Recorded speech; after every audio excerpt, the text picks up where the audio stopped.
queridos e queridas, olá pra você que tá chegando agora, olá pra você que já assistiu o primeiro vídeo, seja novamente bem-vindo. Hoje eu arrumei um cantinho aqui que eu acredito que a luz esteja um pouco melhor, né, mais favorável pra minha beleza. Mas obrigada por estar aqui. Bem, hoje vou falar um pouquinho sobre documentos para estrangeiros se casarem no Brasil, né? Como eu passei por essa experiência, foi algo bem estressante. Se eu me lembro, se eu paro para lembrar bem sobre isso, foi bem estressante. Bem estressante. Foi uma viagem muito longa que a gente teve que percorrer para conseguir todos os documentos dele, principalmente se tratando do consulado. Graças a Deus que passou. Graças a Deus. Enfim, para você que está chegando agora, deixe seu like ou se inscreva no canal para quando sair um vídeo novo. Eu vou tentar estar sempre atualizando às quintas-feiras. Sempre que sair um vídeo novo, você vai ser notificado. Então, eu tô até aqui, até abri o site do Ministério das Relações Exteriores sobre casamentos estrangeiros, mas tem uma coisa aqui, um dos documentos que estão na lista que me surpreenderam que não estão, que é o CPF. O CPF. Quando eu tive que casar com o Alex no Brasil, a gente teve que casar, ele precisou do CPF. Quando eu ouvi disso, que eu precisava do CPF dele pelo cartório, né? Mais importante de tudo, sempre vá se informar no seu cartório. Porque os cartórios, eu sei, não vou nem falar isso, enfim. Os cartórios, eles deveriam ser padronizados, mas infelizmente eles não são. Então, recomendo sempre que você vá no seu cartório para saber todas as informações antes de tudo. Por quê? O casamento com o estrangeiro, a gente sabe que não é um casamento normal, que você vai lá, cara, não, tá faltando documento, volta em casa, vai outro dia no cartório. Não tem isso. Não tem, a gente não tem essa outra opção, entendeu? Então, o nosso gringo, o estrangeiro com quem a gente vai casar, ele precisa chegar no Brasil com todos os documentos, né? Principalmente se for o caso como o caso do meu esposo. Ele trabalha direto, é muito difícil o chefe dele dar férias e ele só tem, se não me engano, são 2 semanas, são 15 dias por ano de férias, né? Então, não tem muita opção, né? No ano que a gente se casou, ano passado, ele precisou vir 2 vezes, né, para poder dar entrada no casamento, porque no Brasil são 3 meses, né? Até 3 meses que você tem a validade da licença. Veio a primeira vez para dar entrada, porque tem que ser pessoalmente. Como é estrangeiro, outra observação, como é estrangeiro, não tem só como você dar entrada no casamento. Tem que ele estar com você para dar entrada e também ter um tradutor juramentado. Um tradutor... juramentado. Tem que ter um tradutor com você, porque até isso também vai entrar na ata do casamento, né? Que tinha um tradutor juramentado e traduziu toda a cerimônia, toda a entrega dos documentos para ele, então ele está ciente de tudo que ele está assinando, né? Eu casei no cartório de Santos, em São Paulo, né? Dei entrada lá, não casei lá, mas dei entrada lá no cartório. Na verdade, casei no Rio de Janeiro, né? Mas dei entrada lá, que era onde eu estava morando na época. Então, primeiro de tudo, o CPF. O CPF, eu achava que ia ser uma das coisas mais complexas, porque antigamente o CPF você tinha que dar entrada pessoalmente. E hoje em dia você não precisa mais disso. Hoje em dia você pode adquirir seu CPF pelo site da Receita Federal. Você faz um cadastro, se eu não me engano, e manda um e-mail para eles e eles vão te responder esse e-mail com o número do CPF, o cartãozinho, né? Que hoje em dia não é mais cartão, é um papel, venhamos e convenhamos.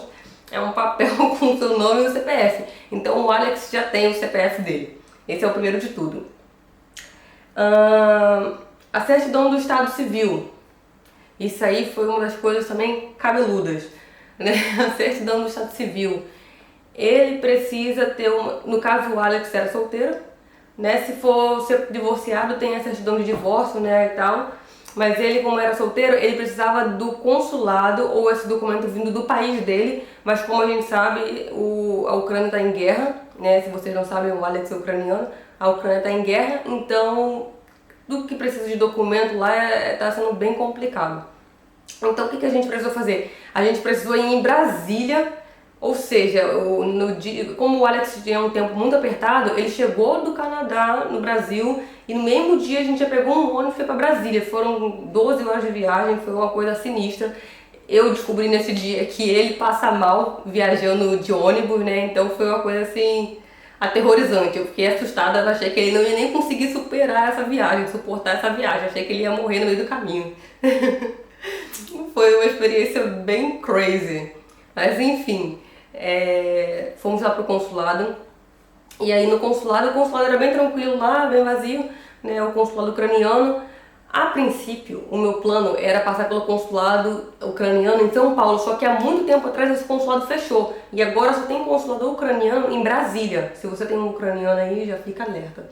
Só tem um consulado em Brasília, então a gente teve que ir pra Brasília. E aí foi tranquilo, tive que fazer um agendamento prévio, tá? Só pra situar vocês, precisei fazer um agendamento pra gente ir lá pro consulado, foi bem tranquilo, né? O cônsul até gostou muito dele e tal. E aí deu a declaração. Ele ia dar a declaração na língua portuguesa, porque, né, ucraniano, não tem como. Então ele ia dar a declaração na língua portuguesa. Só que o que aconteceu? O consulado ele não tem autorização para traduzir nenhum documento. O consulado não tem essa autorização. Pelo menos o ucraniano ele não tem essa autorização. Né? Então o que a gente precisou fazer? O cônsul ligou pro tradutor. Na verdade só tem um tradutor no Brasil, ucraniano. Até agradeço muito o seu Mariano, perturbei muito ele, mas ele já estava cansado de ouvir minha voz. Só tem um tradutor no Brasil e ele ligou pra ele e perguntou, tem como eu fazer esse documento aqui pra ele e tal? Aí ele falou, não tem como fazer, tem que fazer em ucraniano e vocês têm que me mandar pra poder eu traduzir. Então, foi uma coisa de louco, porque o tradutor ele demorou um pouco, demorava e... Enfim... Certidão do Estado Civil. Fizemos a certidão do Estado Civil e aí depois ela foi traduzida, foi enviada lá para casa, né? No tempo que a gente voltou lá para Brasília, o tradutor estava traduzindo e enviou lá para Santos e a gente voltou para Santos. Demorou uns 2 dias, depois conseguimos pegar o documento. Outro documento também que é necessaríssimo e que também foi uma luta, mas enfim, eu nem vou entrar muito nesse mérito. É a certidão de nascimento, óbvio, a certidão de nascimento. Essa certidão de nascimento, não se esqueçam, isso é muito importante. Ela precisa, primeiro que os cartórios no Brasil eles só aceitam certidão por no máximo 3 meses, né? Independente se é estrangeiro ou não. A certidão ela tem que ser atualizada em no mínimo, no máximo 3 meses de emissão, né? Assim como a nossa. Se você for dar entrada no casamento também, você precisa atualizar sua certidão, né? Então você precisa ir lá no cartório e solicitar uma nova. Não vou falar a palavra, mas enfim, né? Porque eu não sei como é que funciona muito o algoritmo do YouTube. Mas enfim. Digamos que eles pegam um pouquinho de dinheiro, né? Na minha opinião. Minha mera e simples opinião. Mas enfim, porque pra que você precisa de uma certidão nova se você não nasceu de novo? E a data do seu nascimento não vai mudar. Então, tire suas conclusões. Enfim. Você precisa de uma certidão nova atualizada e o estrangeiro também, o seu gringo também precisa de uma certidão atualizada. Então, ele vai atualizar essa certidão. Pro Alex ainda foi um pouquinho estressante essa situação, porque ele teve que pedir essa certidão vindo da Ucrânia. Essa certidão vindo da Ucrânia. E a gente sabe, novamente, que a Ucrânia está em guerra. Então, assim, foi um pouco estressante, porque qualquer tipo de emissão de documento está demorando um pouquinho. Né, mas graças a Deus ajudou a gente conseguiu pegar essa certidão, chegou no Canadá, ele levou pro Brasil.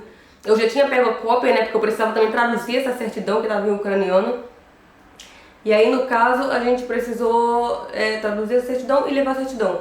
E, no caso também, óbvio, o passaporte. Então, foi o passaporte, certidão de nascimento, um documento dizendo sobre o status dele, de se ele estava casado, se ele estava realmente solteiro. Assim, o cônsul na época, em relação a esse documento, ele até explicou pra gente.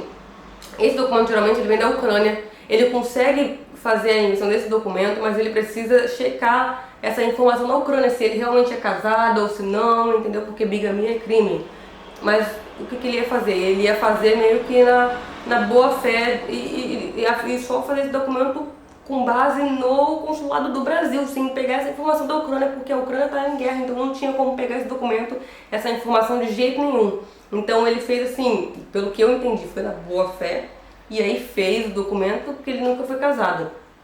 Então, esse documento do estado civil da pessoa e o CPF. São esses 4 documentos que são os mais importantes.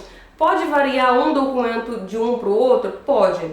Mas, no geral, são esses. Ah, e outra coisa, sobre a certidão de nascimento, eu esqueci de falar. A certidão de nascimento, ela veio da Ucrânia e ela precisa ser apostilada. Todo documento que vai ser destinado a algum país que está dentro das convenções de Haia, eu já pesquisei, são praticamente todos, quase todos os países do mundo eles usam. São pouquíssimos países, às vezes dá para contar nos dedos a quantidade de países que não fazem parte dessa convenção de Haia. Mas a maioria dos países fazem. Então o que você precisa fazer? Você precisa apostilar esse documento. Para apostilar esse documento, esse apostilamento ele só pode vir do seu país de origem. Não tem como você, por exemplo, eu trouxe um documento e vou apostilar aqui no Canadá. Não tem como. Esse documento ele só pode ser apostilado no seu país. E esse apostilamento ele acontece no cartório. De novo no cartório. Mas é um carimbo que eles colocam, nada muito absurdo, né? É um carimbo que eles colocam dizendo que está apostilando. Então, por favor, não venham casar aqui no Brasil. Não aqui, né, que eu não estou no Brasil, mas enfim. Não vão casar no Brasil sem esse documento apostilado. Sem esse documento apostilado, ele não tem validade nenhuma para o seu país, para o país que você está levando. Tá? A única forma de ser reconhecido é apostilando. Se fosse aqui para o Canadá, no caso se for algum canadense, se eu não estou errada, o Canadá e o Brasil eles têm alguma convenção entre eles. Então qualquer documento que seja entre eles não precisa ser apostilado. Então, se for um canadense lá do Brasil casar, esse documento ele não precisa ser apostilado assim também como é aqui. Eu só precisaria da tradução juramentada dele. E todas as traduções para qualquer lugar do mundo tem que ser juramentada. E a apostilamento de Haia são para os países que fazem parte dessa convenção. O Brasil e o Canadá, em específico que eu sei, eles têm um acordo em que não precisa esse apostilamento. Tá bom? Mas no geral são esses 4 documentos: CPF, certidão de nascimento, certidão do estado civil e o passaporte. Com esses documentos você pode dar entrada no casamento no Brasil. Tá bom? Beijão, pessoal. Fiquem com Deus.